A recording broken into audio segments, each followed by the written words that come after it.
que você fala se fazer preces de trás para frente, Isso. ou se fazer preces em latim ajuda a desobsessão, isso é verdade. E por que que é verdade? O mais interessante é a resposta, né?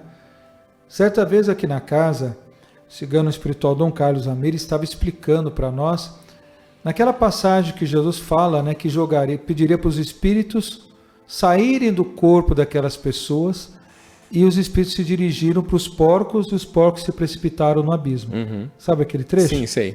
Jesus tinha acabado de pregar durante bastante tempo, chega na cidade dos Gadarenos, encontra 2 ou 3 endemoniados ali, e os espíritos reconhecem Jesus. Eles olham e falam: por que que o Senhor está aqui? Que queres tu conosco, Filho do Altíssimo? Então os próprios obsessores falaram para as pessoas quem era Jesus. E quando Jesus chega, os espíritos se deslocam para a manada de porcos, né? E caem no abismo. Eu fiquei com dúvida de 2 coisas. Primeiro, o que Jesus falou que os espíritos foram embora? Não sei. Não é relatado. Não, não é. Como é que eles precipitaram no abismo se naquela região não tem abismos? Fisicamente não, né? E até terceiro, como é que eles entrariam nos porcos? E aí o cigano Dom Carlos Amires, numa reunião, a gente perguntando para ele trouxe uma resposta que ele falou o seguinte: foi justamente naquele momento que ele começou a pedir para a gente fazer a prece em latim aqui na casa. E ele começou a falar para a gente fazer prece de desobsessão em latim, pedindo para fazer o Pai Nosso em latim, mandou gravar a prece em latim, né?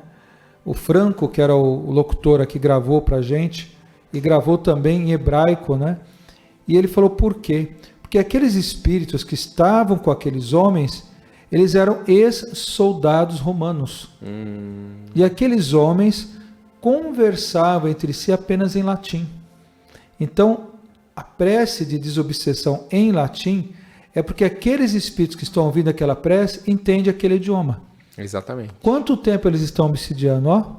Muito. E para eles não tem tempo, né? Eles ficam séculos, milênios. Aquele caso, por exemplo, devia estar há milhares de anos. Agora milhares, mas naquela época séculos também. E a pergunta dele é talvez pela sensibilidade dele e talvez por uma ajuda que talvez ele tenha que dar para alguém, né? E no caso, quando a prece é de trás para frente, isso tem muito a ver também com linguagem de bruxos. Tá? De você utilizar determinados dialetos que apenas aqueles magos ou aqueles bruxos entendem. Porque muitos desses ritos feitos por esses bruxos são feitos de trás para frente para você inverter a energia. É o caso de uma suástica, que ela tem uma função, e Hitler inverteu a posição da suástica para inverter aquela energia. Tá? Inverter o que ela representa. Exatamente. E o interessante também é que essas formas, você vê que são formas vibracionais de manifestação, por exemplo, quando você faz uma prece ao contrário. Você profere a voz, o verbo, e o verbo ele repercute no ar. Então, são vibrações.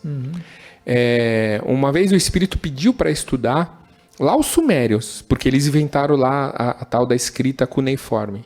E ela foi trazida, as formas vibracionais que representam os símbolos foram trazidas pelos anjos, segundo eles. E aí formaram lá os 23 tons que formam o nosso alfabeto. E aí foi indo uns estudos e foi indicado, por exemplo, estudar o livro de Enoque. Enoque conhecia a língua dos anjos. Ele conseguia falar. Mas eram verbos e frases e textos muito delicados e muito proibitivos naquela época, porque você poderia fazer certos tipos de invocação ou evocação muito perigosas através desse verbo, através dessa língua. Que é então, um anjo, se não um espírito. Exatamente. Muito interessante esse estudo e um estudo também muito delicado de se fazer.